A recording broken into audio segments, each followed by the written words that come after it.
지금 한국 교회가 영적으로 큰 혼란기를 맞이하고 있습니다.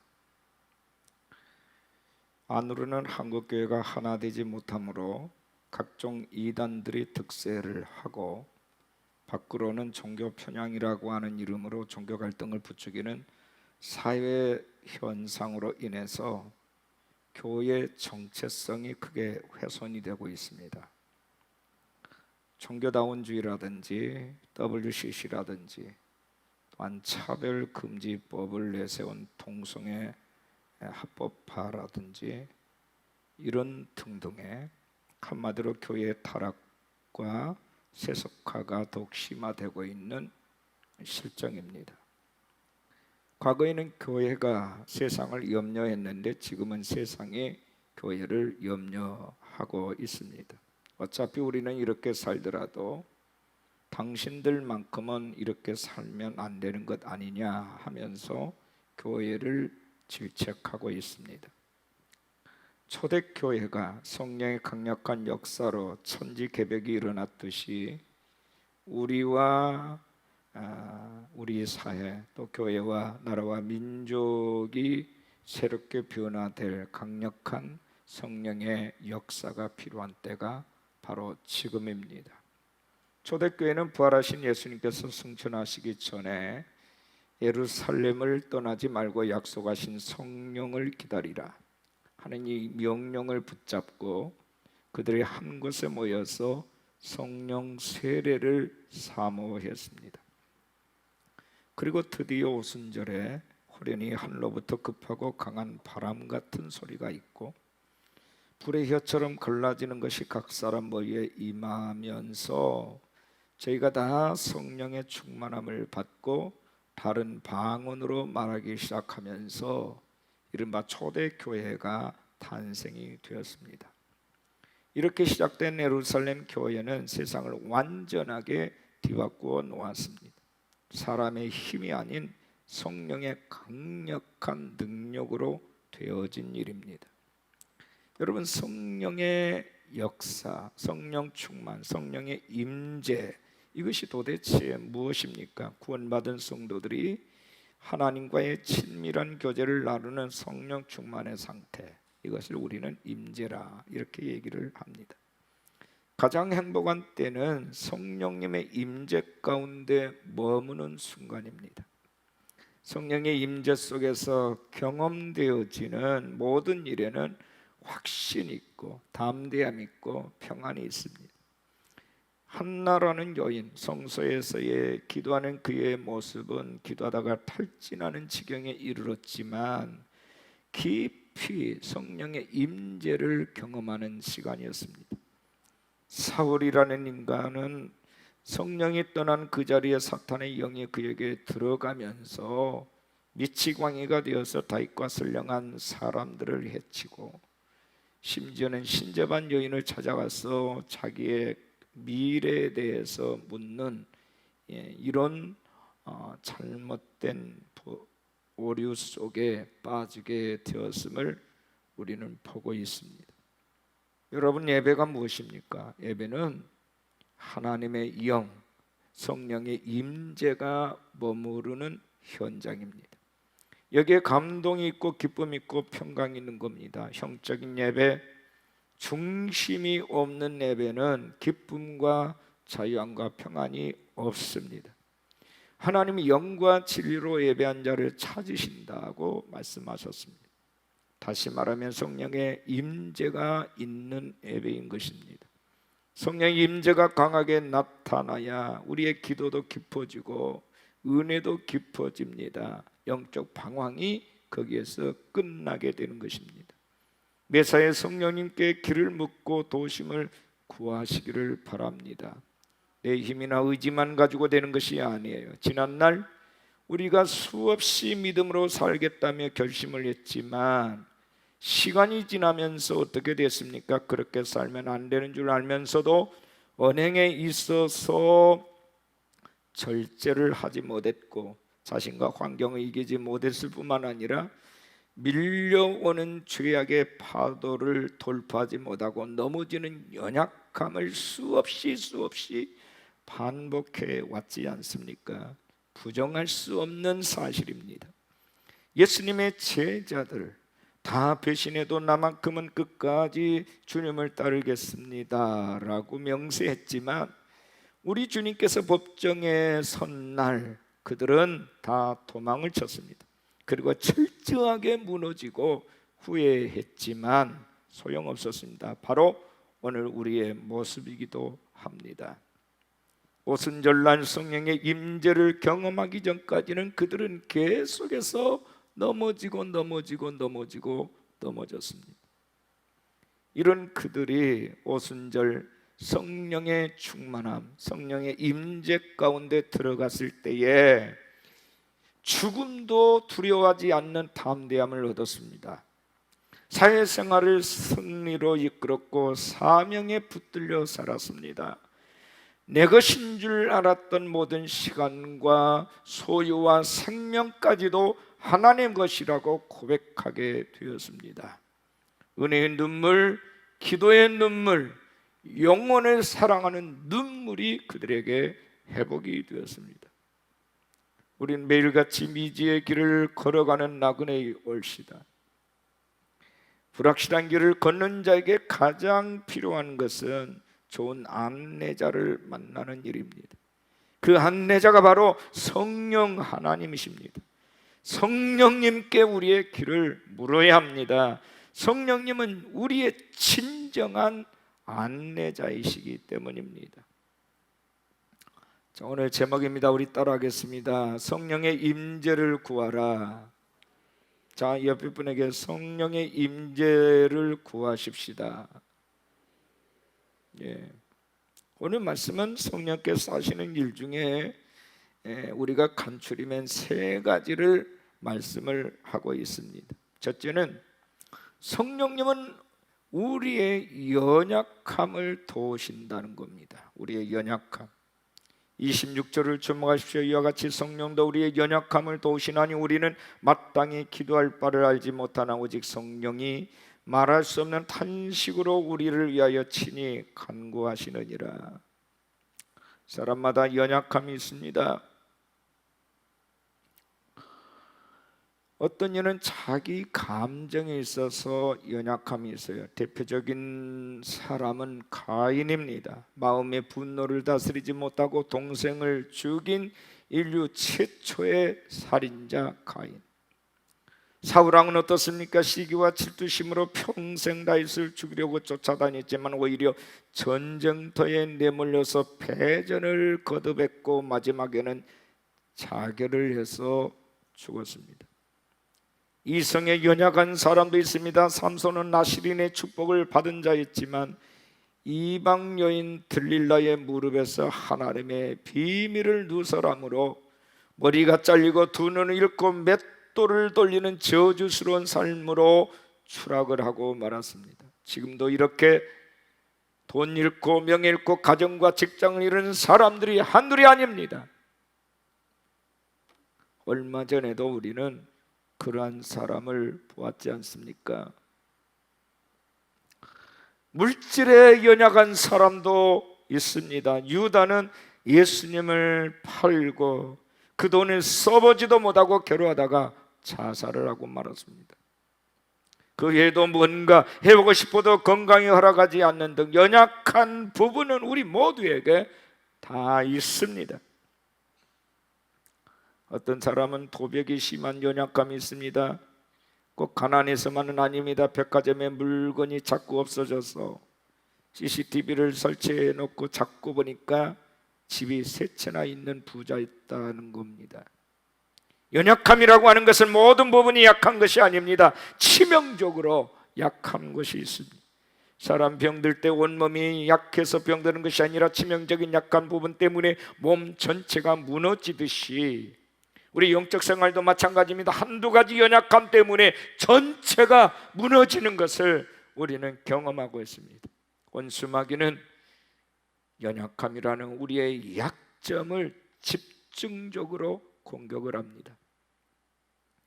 에베소 4장 27절 30절에 마귀에게 틈을 주지 말라.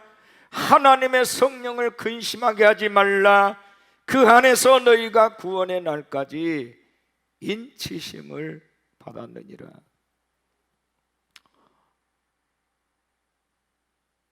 마귀에게 틈을 주지 말라. 하나님의 성령을 근심하게 하지 말라.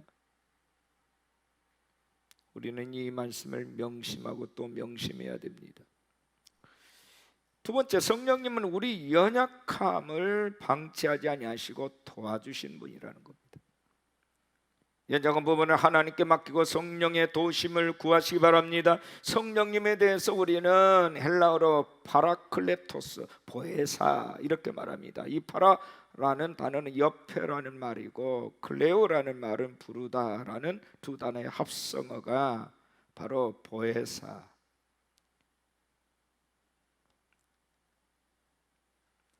보혜사라는 말은 대언자, 중보자, 유로자, 변호자라는 뜻입니다. 그러니까 성령은 우리의 연약함을 위해서 중보해 주시는 분이시다는 겁니다. 우리가 마땅히 기도할 바를 알지 못하나 성령께서 말할 수 없는 탄식으로 우리를 위해서 친히 기도해 주신다. 어려운 일을 만나 충격을 받았을 때에, 갑자기 재난이 생겼을 때에, 또 인간적으로 힘들어서 어찌할 바를 모를 때에 기도하시기를 바랍니다. 성령님께서 여러분과 더불어서 기도해 주신다고 약속하셨습니다. 성령의 임재 속에서 기도하셔야 합니다. 성령님께 도움을 구하셔야 합니다. 성령님은 우리의 대언자요, 중보자요, 위로자이십니다. 세상에 그 어떤 사람도 성령님을 대신할 수 없습니다. 두 번째, 성령님은 우리의 마음을 살피신다. 본문 27절의 마음을 살피시니가 성령의 생각을 하시나니 이는 성령이 하나님의 뜻대로 성도를 위하여 간구하심이니라. 첫째는 성령은 우리의 마음을 감찰하신다는 겁니다. 이 감찰한다는 말은 꿰뚫어 본다라는 뜻입니다. 성령님은 우리의 마음을 꿰뚫어 보시는 분이십니다. 예수님 바리새인들의 마음을 꿰뚫어 보셨습니다. 겉으로는 안식일을 지키고 11조를 하고 절기를 따라 금식하고 살고 있었지만 그들 마음은 마치 송장처럼 부패하여 썩어 있었습니다. 주님은 이런 마음을 책망하셨습니다. A.W. 토저 목사가 하나님의 길에 우연은 없다라는 그의 책에서 종교는 번성하고 도덕은 쇠퇴하는 일이 동시에 일어나는 이유가 뭘까라는 질문을 하면서, 여러분 우리나라를 보더라도 1천만 성도가 있다고 하는데 세상은 더욱 도덕적으로 쇠퇴가고 있지 않습니까? 토저 목사는 이에 대한 대답을 종교적 지성주의, 즉 머리로만 믿는 신앙 때문이라고 지적했습니다. 종교적 지성주의. 심령의 변화가 일어나지 못하고 마음의 성령으로 충만하지 못하기에 거룩한 변화가 일어나지 않는다는 것입니다. 성령님이 임해야만 죄와 싸워 이길 수 있습니다. 악한 마귀와 더러운 귀신을 물리칠 수 있는 거예요. 성령님은 매 순간 우리의 마음을 감찰하십니다. 마음이 깨끗해야 성령님이 역사하십니다. 육체 건강보다도 마음의 건강이 더 중요해요. 마음의 건강을 잃으면 정신이 병들고 사회가 병들고 우리의 모든 것들이 다 병들고 맙니다. 요즘 우리 사회에 나타난 병리 현상들을 보면 쉽게 할 수 있지 않습니까? 범죄할 때에 손발이 하는 것이 아니라 타락한 마음에서부터 비롯되지요. 타락한 마음이 행동으로 옮겨진 결과물입니다. 마음이 타락하고 부패하고 병들어 있기에 부패한 삶을 살게 되는 것입니다. 두 번째, 성령님은 우리를 하나님의 뜻대로 인도하신다. 하나님의 뜻 가운데로 인도하십니다. 자녀가 바로 사는 것은 부모의 바람대로 사는 것 아니겠습니까? 성도가 올바로 사는 것은 하나님의 뜻대로 사는 데 있습니다. 성경에 실패한 사람들의 공통점은 하나님의 뜻을 벗어나서 자기 마음대로 살았다는 겁니다. 요나의 풍랑 아시죠? 하나님의 뜻을 불순종하다가 그는 풍랑을 맞았습니다. 사울이 버림받은 것도 하나님의 뜻을 거스리고 하나님의 목소리를 청종하지 않았기 때문입니다. 방자가 아버지의 뜻을 거스리고 집을 뛰쳐나가는 것이 실패의 원인이었습니다. 먼저는 우리가 하나님의 뜻에 초점을 맞추고 살아가는 마음이 필요합니다. 이를 위해서 그를 인도해 주시는 분이 바로 보혜사 성령님이십니다. 성경에 축복받은 사람들의 공동체만 하나님의 뜻을 따라 살았다는 겁니다. 아브라함이 그렇습니다. 하나님의 말씀을 쫓아서 고향 땅을 떠납니다. 하나님은 그를 믿음의 조상으로 세우셨습니다. 아들 이삭은 아브라함을 따라서 모리아 산까지 갔습니다. 죽음의 자리에까지 순종하며 간 것입니다. 그러기에 이삭은 축복의 상속자가 되었습니다. 신학적으로 이삭은요 예수 그리스도의 모형이라고 말을 하지요. 노아는 하나님의 뜻을 따라 120년 동안 변함없이 방주를 지었습니다. 그 방주가 훗날 자기 가족과 자신을 구원하는 복이 되었습니다. 하나님의 뜻을 따라 순종하는 것이 사는 길입니다. 그런 자에게 성령님이 함께 임재하시고 동행하십니다. 세 번째, 성령님은 어떤 분인가? 합력하여 선을 이루신다. 따라하겠습니다. 합력하여 선을 이루신 분이다. 네. 28절 본문입니다. 우리가 알거니와 하나님을 사랑하는 자 곧 그 뜻대로 부르심을 입은 자들에게는 모든 것이 합력하여 선을 이루느니라.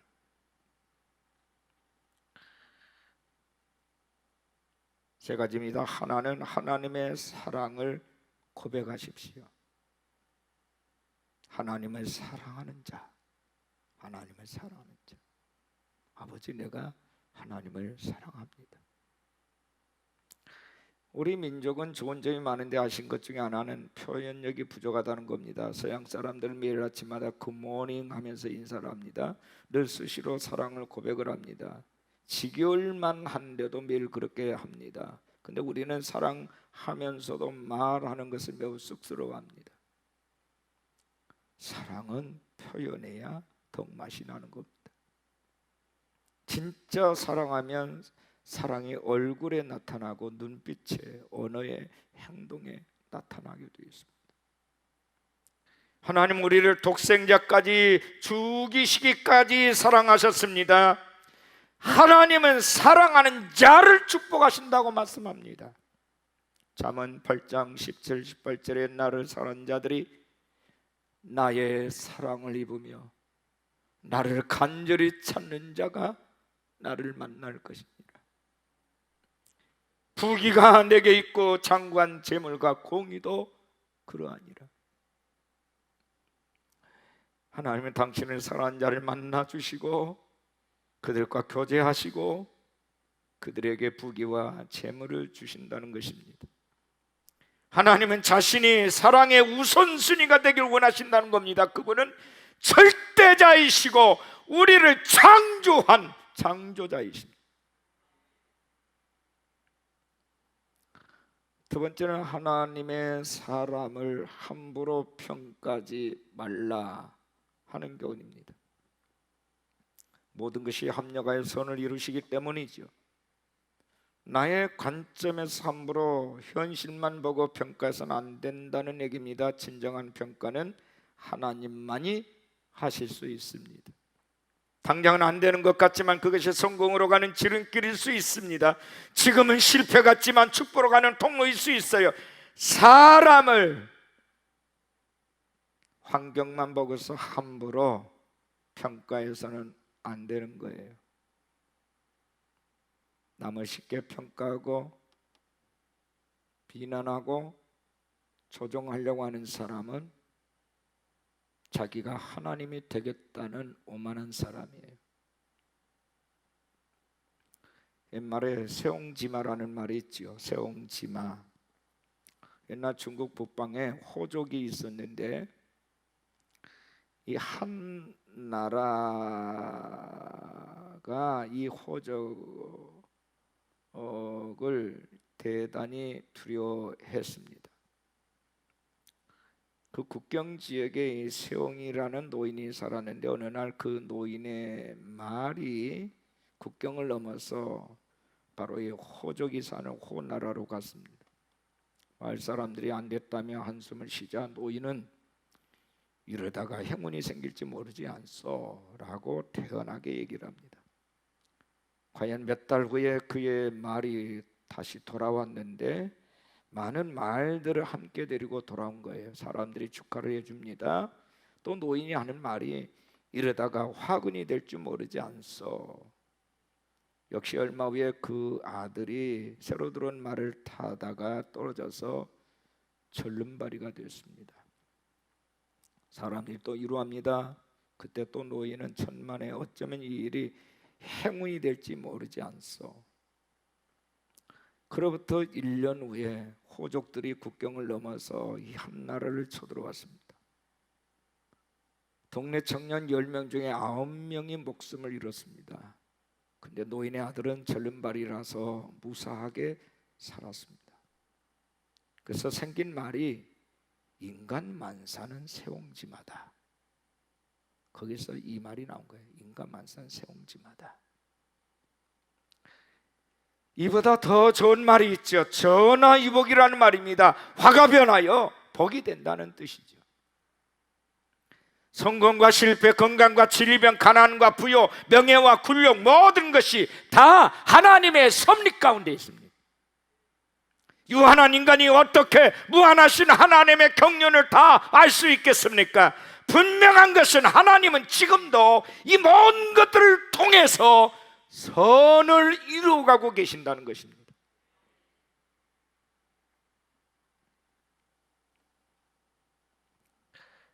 함부로 평가하지 마세요.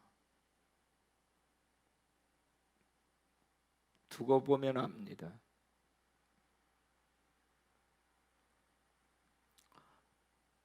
세 번째, 우리는 그 뜻대로 부르심을 받았다는 겁니다. 하나님의 뜻대로 부르심 받은 자가 하나님의 백성들입니다.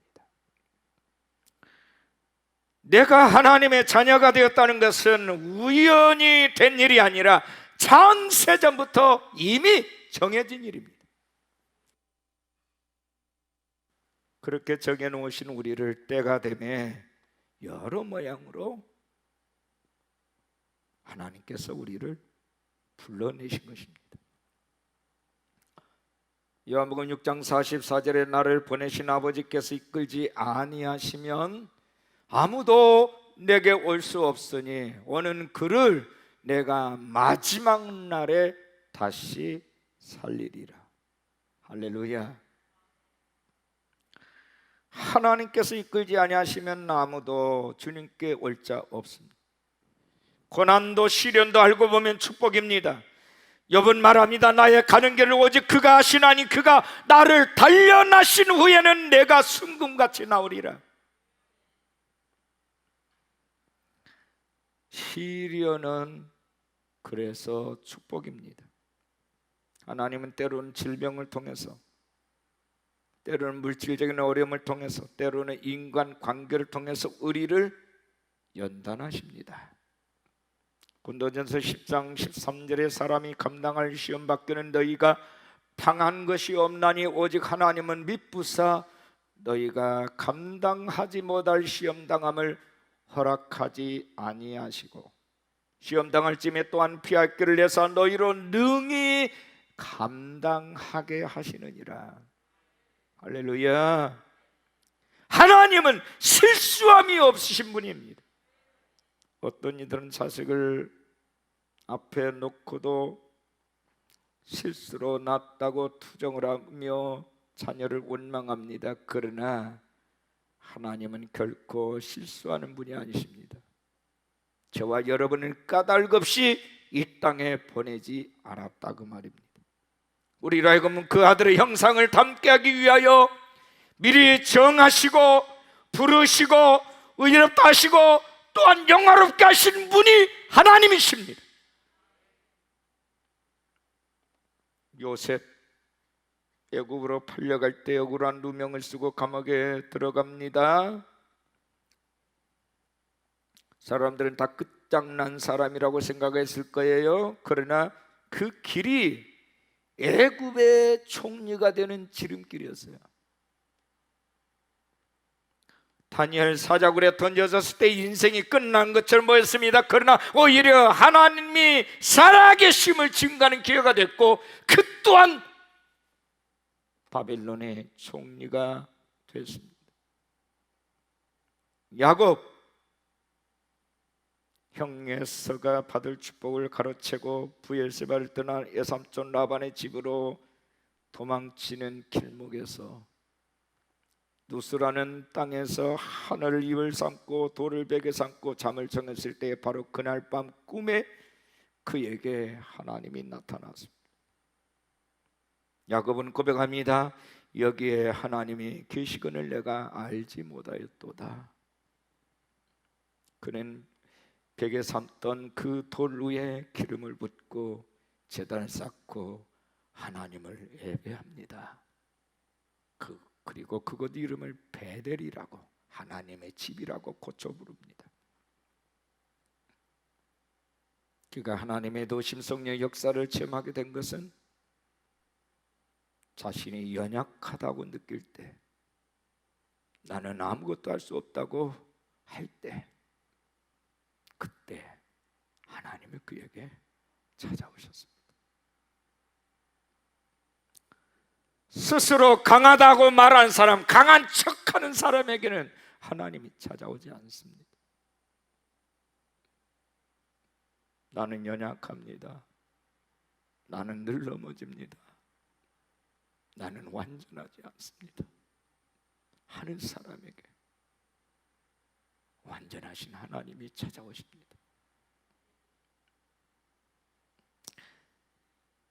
신학자 올렛 할레스비라는 분은 기도라는 그의 책에서 사람이 무기력하고 자신이 연약할 때 가장 기도하기 적합한 때다.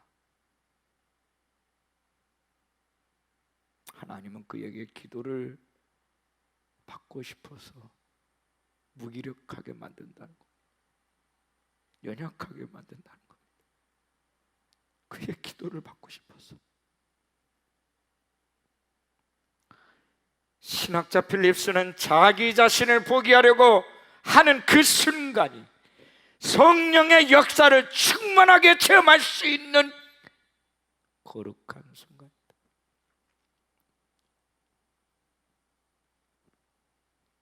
우리가 다 경험한 바 아닙니까? 저도 마찬가지입니다.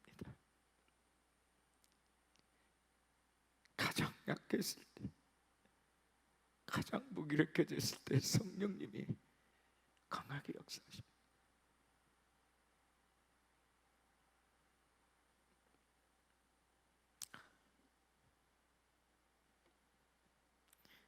하나님의 도심과 성령의 역사는 우리가 연약할 때, 우리가 무기력해졌을 때 체험할 수 있습니다. 사실 이 사실은 오늘의 말씀이 증명하고 있습니다. 성령이 너희 연약함을 도우신다.